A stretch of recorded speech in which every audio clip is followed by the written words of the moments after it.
But Corey can testify to a lot of shit that I'm talking about, the good and the bad. And in spite of all of that, we kept this shit together. Because that was all that really mattered to me, was keeping. The Drip Show say, what you on, gang? Oh, it's what these guys on, Drip. UGK, better known as Chad Butler, Bernard Freeman, Bun B, and Pimp C. These guys from Port Arthur, Texas, man. You know, Pimp C died a few years back, and you know, like the city has just never been the same. My boy Bun B went to 85 South Show with, you know, DC Young Fly, Carlos Miller, and he had a real emotional interview. We're gonna get to the content, gang. Thank y'all for watching. I saw niggas start to grow in different directions. I never wanted that for us. I knew me and Pimp wasn't the same nigga when we started. We wasn't the same niggas in high school. We wasn't the same niggas as grown men. That was not a problem for me.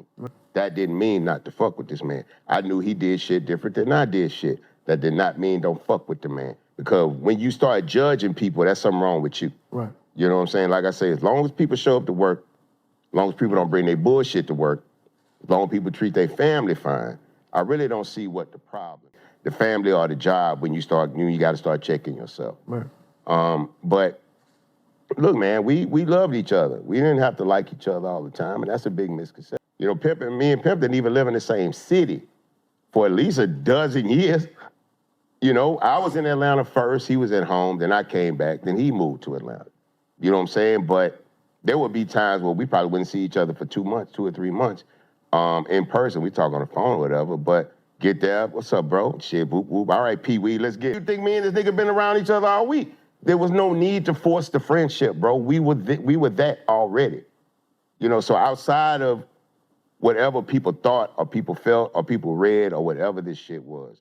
And the last thing we said to each other was, I love you. And I love you too. That's the last thing he said to me. It's the last thing I said to him.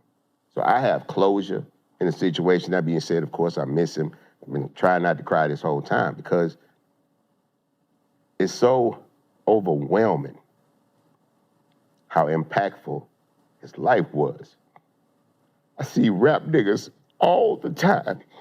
I see that nigga. I look at jewelry, I see that nigga. I look at clothes, cars. He left so much for these niggas. Niggas are millionaires, they bosses, because he left a blueprint for niggas. I'm better because there was a blueprint. Showed me how to do this shit, put this shit together when he wasn't around. And he would have wanted these niggas to win. He wanted niggas to not beef, not talk shit on each other, get to the paper. Get your motherfucking money. These niggas are getting so much money nowadays, it's ridiculous. I know that nigga love this shit. No, he do. Man, you looking at somebody that is, I mean, I can't even explain how heavily influential y'all are on me, but like I always say, I grew up without a father. My father got killed. I grew up with, you know, losing many men in my family to violence and drugs, and I ain't never had to look at nobody outside of my family and want to be like nobody. Pimp C is the only person I ever looked at that was an entertainer that I wanted to be like. I wanted to be like this man. Like, he was raised right. You know what I mean? The way, not just the music, just hearing him talk and hearing how passionate he was and how authentically him he was. Like, that shit, that's where I get that from. Me walking around with half my braids missing and all that shit comes from the confidence that I had within myself. And I watched this man throughout my life. Like, I cried like a bitch when that man died. And my daughter mama called me and told me Pimp C died. I was like, man, and we was beefing at the time. I was like, why would you call me and say some goof ass shit like that, right, fucking with me? And this was in the computer lab. I looked it up and seen it was real. And I just started crying because I felt like I lost somebody I knew. Because I felt like I knew. You did, because he never had to really alter his true personality. The shit he said, he meant. Like, he said it on the radio interview, which is the most Pimp C shit of all the shit he ever said. That's a classic, man. Is when the nigga off the plane, what time is it? It's not even that. It's when the nigga said, if I offended you with what I said, then I'm sorry. But I meant what I said. But I meant what I said. That was his motto. That's how he walked through life. And he was going to be him and move like how he moved, and you either was gonna like it and rock with him, or you wasn't gonna like it, and like you were saying, it's a fight under that. You know, and look, he wasn't the easiest person to like, but he was hard not to love. It's hard not to love a nigga like that. The nigga was passion and in the flesh. The nigga wanted to be great. He wanted niggas around him to be great. He wanted niggas that thought like him to be great, that came from where he came from to be great. He was so selfless.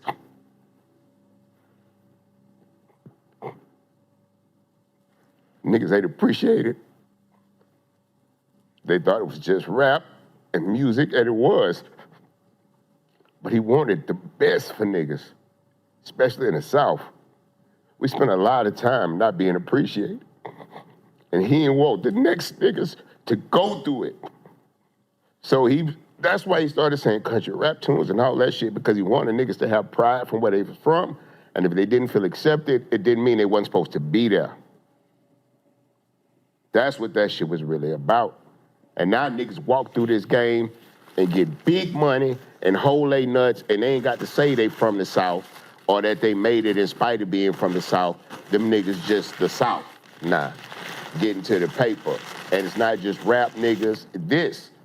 This show is a byproduct of Pimp C, of niggas feeling like they could be who they want to be and get to what they trying to get to. And take they niggas with them and do it in a real way of all that shit. I look at niggas like y'all and I know that the hard work and the sacrifice wasn't in vain. That niggas actually watched what that man was saying and listened and got some game. And some of these niggas took that shit and built on that shit and became not just artists, they became bosses and businessmen and factors out here. You know what I'm saying? And it's amazing to watch because these niggas, and now it's women. You look at Lotto and Megan, Glorilla, these are Pimp C, man, that's Pimp C. Like all that shit, that confidence, you know what I'm saying? Of being out and I'm gonna show my ass, I don't give a nigga better not touch me. You know what I'm saying? Now, Pimp, I'm coming out there, I'm gonna shine on you nigga better not touch my chain though. You know, bitch better not touch my dick. It's that confidence. I know I'm the shit. I'm just waiting for y'all niggas to catch up. You know what I'm saying? I'm just waiting for y'all to catch up. That's what I see as I look through this game. I see a lot of people that not only listen to Pimp C, but they listened to Pimp C. And if you talk to his contemporaries, you talk to niggas like Tip and all of them, they'll tell you, man, like, man, Pimp was serious. He was serious about the South. He was dead serious. And that's why niggas like the T.I.s and the Killer Mikes and these new generation, that's why they so serious about how their business is handled, how their videos is shot, how their clothes is tailored, all that type. Niggas take pride because they South niggas. And they know it took a lot for South niggas to even get in them rooms. Mm-hmm. We finna come through clean. We're not finna show up, you know what I'm saying, looking whatever. Niggas wearing suits, I'm gonna have to clean a suit. You know what I'm saying? Like niggas wearing jewelry, watch me. Watch this, I'm gonna show you how a South nigga do it. I take so much pride in watching the show. I just went to Paris with Slim. Boy, I tell you, if Slim Thug ain't learned from Pimp C, I don't know who he learned from. And he a yellow nigga too. True South nigga. And he a yellow nigga too, that's the other He part. putting on. And man, putting on for the city, man. It's a lot of niggas putting on, man. I'm proud of these niggas, I really am. They doing them a credit, they doing them justice. By getting out here and get to this paper, man, it's so much money. And these niggas getting it. Right. I love it. I used to have to sell one record out of a store. These niggas make one song and sell it 13 different goddamn ways. Nigga only have to make an album. Nigga make one good record, he out of here. Look, Chameleon there. Chameleon there came right at the beginning of the digital era. Maxed that hoe out, ringtones, online sales, website, all of that shit. Gone. And then that man woke up one day and said, man, you know, eventually this rap shit gonna play out. If our record ain't big like the last record, the show money ain't gonna be like that. I need this show money forever. Like, I need this kind of bread that I'm getting now forever. Right. And start moving on it before the shit started going down. And he walked away from the game. Niggas the Barry Sanders of rap. The nigga can still rap, can still make music and do all of that shit, but it ain't really necessary. I did what I came to do, I said what I said. And I see some more paper over there, I'm gonna holler at y'all. Look how hard it is to get around Model Ross now. Think that nigga over there worried about rapping? That's probably the smallest check he get. Well, obviously not because he got the label deal and all that. He got incentives or whatever. But these things he trying to do, man, and the effort, the effort that it takes to make the money that he's making from all these other different businesses and everything that it takes to kind of go into the music. Now he's where Jay is. When I make an album, it's to perpetuate my other businesses.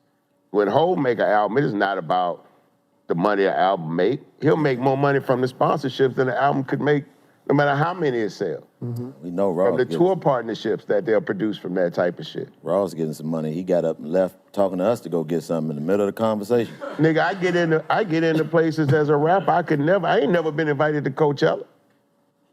There's no rapper. Niggas ain't never asked me to come to Coachella and say a motherfucking word. They want them burgers again. Right. Can you come back and can you do this festival too? Man, yes. You know what I'm saying? Like, you gotta be open to change, man. You can't be trying to hold on to this shit for too long. God will be calling you and telling you, man, come over here. Nah, I'm good right here. All right, my nigga. All right. Don't say I ain't tell you, and it ain't gonna be here. There we have it, gang. I know y'all out there. Everybody shedded a tear for this one, man. My prayers go out for Bun, his wife, and his kids. Thank y'all for watching Drip Show TV. Y'all already know what time it is. Norm Timber. Thank y'all for watching, man. Y'all like, share, comment, subscribe. Tell everybody it's going down.